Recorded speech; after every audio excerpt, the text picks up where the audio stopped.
Hey guys, what's up? It's Brian Max for Truck Central. We're at the launch of the 2019 Ram, this all-new Ram, and it's pretty cool. What we're actually going to do is have a look at this Limited, which is the top spec, the top trim level of the new Ram, as well as the Bighorn, which is kind of an entry-level trim. And there are some dramatic differences. Obviously, there are big differences in price, but with this all-new Ram, it's a great way to get some insight into what this new truck is all about. So let's go have a look at these two models of the all-new 2019 Ram.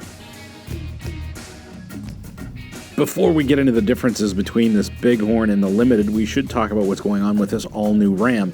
Also, stick around to the end of this video, and I'm going to show you a little bit about the new Rebel as well. Like every truck maker, Ram is concerned with getting weight out of their truck, and in this case to the tune of 225 pounds lighter than the previous Ram. Compared to other trucks, there's a bit less aluminum used in the construction of the Ram and much more strategic use of high-strength steels. On the outside, the only aluminum you'll find is the hood and the tailgate, which is smart because it makes the tailgate easier to close. Clever. As well, aerodynamics are improved for better fuel consumption, 9% better according to Ram, and they also say that the 3.57 coefficient of drag is the best for all light-duty trucks. All Ram 1500s get active grille shutters for improved aero, but they also help with quick warm-up as well. More cleverness. With two exceptions, all Rams get a deployable air dam that drops at 35 miles an hour and retracts at 15. Those exceptions are the Rebel, of course, which is a legitimate off-roader, and also those trucks with air suspension don't get that deployable air dam. Speaking of which, the air suspension is pretty trick and overall pretty impressive. There are two off-road ride height settings, two on-road settings, as well as a load mode. Plus, when you're rolling, the suspension will lower the truck for better fuel consumption. So cool. The 5-link coil rear suspension carries over, so no leaf springs here, and ride quality and handling are excellent for a half-ton, but keep in mind those are my subjective impressions.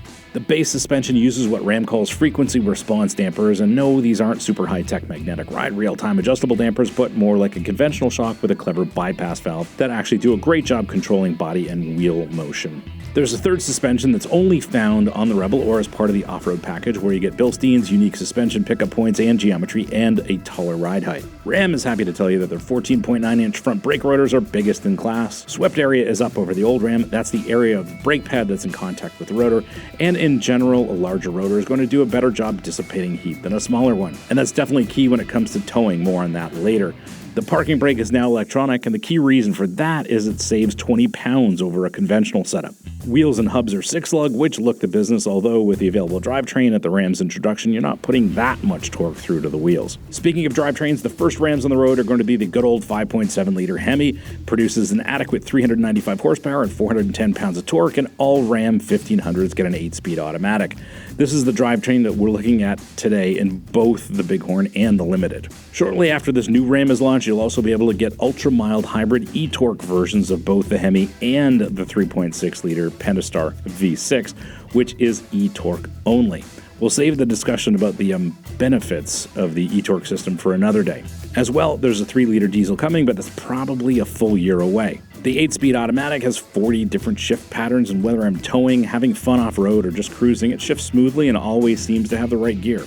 For the 4-wheel drive system, there are two different transfer cases. One is driver selectable and the other has an automatic mode. The rear axle is available as an open diff, limited slip, or a driver selectable locking diff. One of the trick things is that there is a heatable diff available as an option, again for better efficiency, but how it works is that it uses engine coolant that's diverted after the cabin heat has been addressed. It's also important to talk about Ram's core truck competencies, and I think you'll be impressed. The payload is up to 2,300 pounds and max towing is 12,750 pounds in the right configuration, of course. Here's the thing.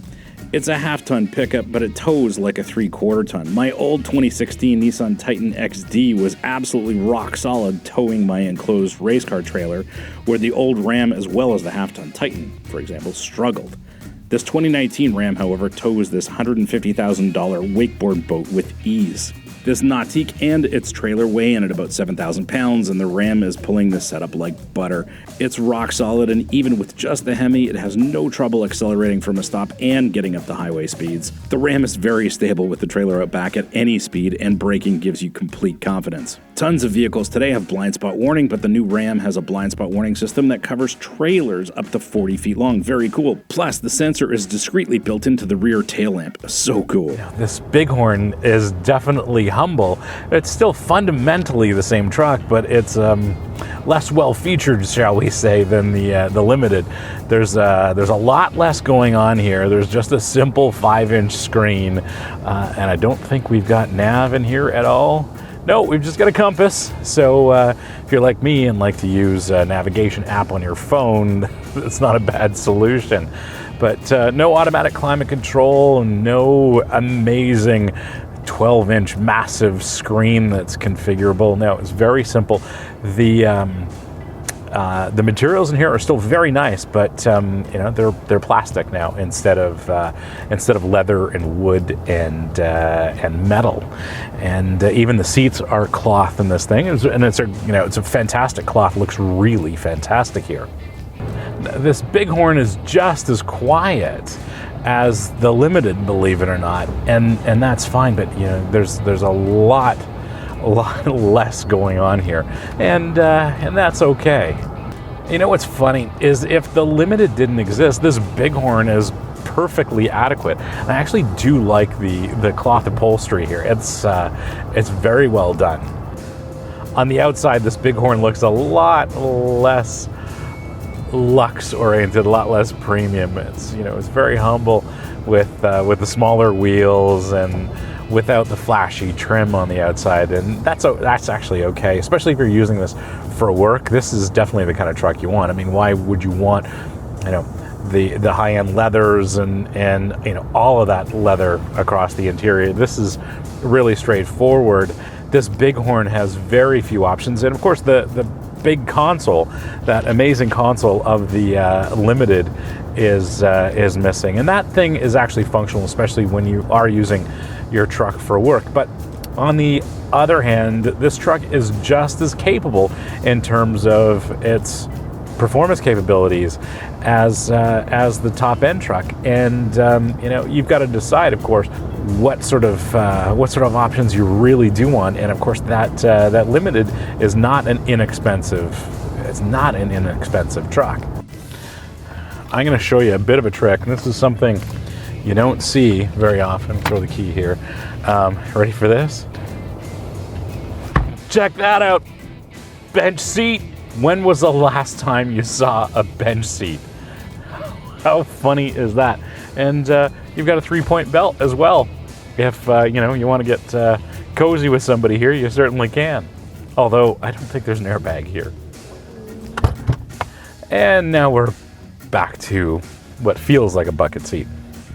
The other thing about this seat is that there's no height adjustment, there's no power adjustment at all, so you're fixed here. So if you're in a situation where you're sharing the truck with different sized drivers, you've got to take that into consideration. So very limited seat adjustment here, but of course the steering column tilts and telescopes, and that's great, which I love. Now let's get into the Bighorn. This is one of the volume trims undoubtedly, but you're not going to get a lot of the so-called bells and whistles that Ram would like to talk about. But you are getting plenty of the fundamental good stuff that we've already covered, plus something else that I haven't mentioned that's standard on all Rams. You see, the first thing you notice when you're up to speed is how massively quiet the interior is. By a good margin, this is the most quiet truck I've ever driven, and that's a good thing if you do a lot of driving, because there's no road noise, no droning engine or exhaust noise to beat you up and tire you out over a long drive. This is one of those trucks you want to take across the country. There are a couple of things worth mentioning in that regard, and those are that the new Ram has active noise cancellation through the sound system, as well as active tune mass modules mounted to the frame that counter engine vibration while it's running in cylinder deactivation mode. The second thing you notice is that the cabin is massive. Both front and rear seats have more room. Specifically in the crew cab form, like I'm driving here, there's an inch more room in front, 2 inches in the rear. The front seats also sit lower for more headroom for those really tall drivers. I'm not one of them, but I do like to sit lower. In this Bighorn, the front row is actually a 40-20-40 split bench, and like I said, it mimics buckets with the center section folded down. Still, all passengers get 3-point belts. In this Bighorn, the mega-functional big armrest storage bin is absent with just the basic setup, and there's just the lower glove box and upper bin. Very simple. Mechanically, the Bighorn's base configuration is the quad cab 6-foot 4-inch box with the 3.6 Pentastar and e-torque. But what that really means is some of the important stuff like the HEMI is optional on Bighorn. On the outside, 18-inch wheels are standard, and you know if you're going to keep this truck for a long time, you're probably going to want the 18s because replacement tires are going to be easier on your wallet. Plus, there's really not much difference in terms of handling between the 18s of the Bighorn and the 20s or 22s of the Limited. Like I was saying, if the Limited didn't exist, this Bighorn would be perfectly adequate. There's nothing wrong with it at all. It just happens to be that there are models available with many more luxury or premium options, and that's what buyers are looking for these days. So that's how it goes, and that's okay. I think there's a place for those, but for an everyday work-oriented truck where you are regularly carrying things or towing things, this Bighorn is just fine, and it's just as quiet as that Limited model, and I'm surprised. It's definitely the quietest truck I've driven ever. There's no question. Everything else I've driven is much more loud. And you know what? Over a long drive, that sound does get grating and it does fatigue you a little bit. So this is a little more peaceful. In any trim, this Ram is a fantastic cruiser and a great road trip machine. It's really impressive.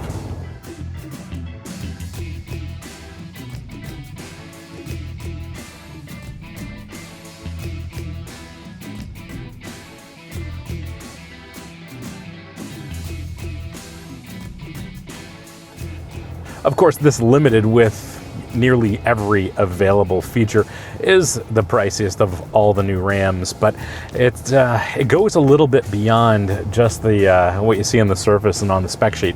There's a lot more functionality to this, and in some ways it's almost as if Ram was targeting this at livery companies, because the back seat is now a very, very pleasant place to be. Well, with this Limited, if you want a truck that can double as a limousine, this is it. With the interior finishes, quiet cabin, comfortable ride, and the reclining rear seats of the Limited, it could definitely double as a limo if you're so inclined, and I'm pretty sure I know a bloke who would do this. On Limited, the power tailgate is standard, and it's also damped and assisted for easy close. Even the exterior looks more premium with the full LED headlamps, tail lamps, and fog lamps. A 20-inch wheel is standard, but everyone who orders a Limited will get the 22s. That's just a given. Never mind all of the luxury features, the Limited has nearly all of the available tech as standard equipment, and in fact, one of the few options is that massive 12-inch Uconnect screen. I didn't get to spend that much time with it, but it's very easy to use, and its configurability makes it a compelling option. I'd definitely order it. There's also adaptive cruise control, automatic climate control, a surround view camera system, rain sensing wipers, heated and cool seats, LED interior lighting, and a 19-speaker sound system. It doesn't really matter what you're looking for. We've looked at these two models, the basic Bighorn and the full jam Limited, and between these two, it goes to show you can configure a Ram that's going to suit your needs perfectly.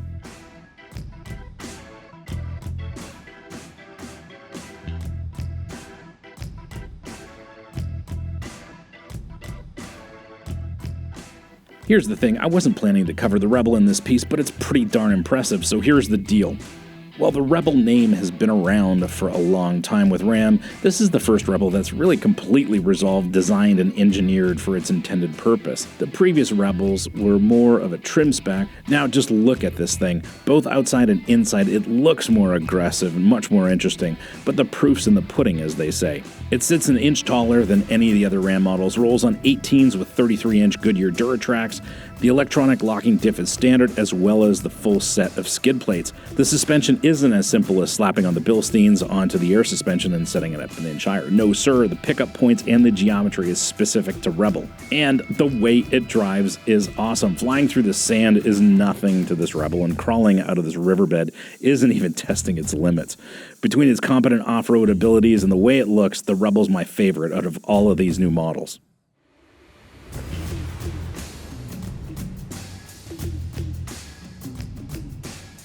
Thanks for hanging out with us today at Truck Central and having a look at the new Ram Limited and Bighorn. Hope you liked this piece, and if you did, be sure to click like, share, and make sure you're subscribed as well. You know how to do that, and we always want to know what you think, so please leave a comment below. Thanks again for watching, and we'll see you again next time.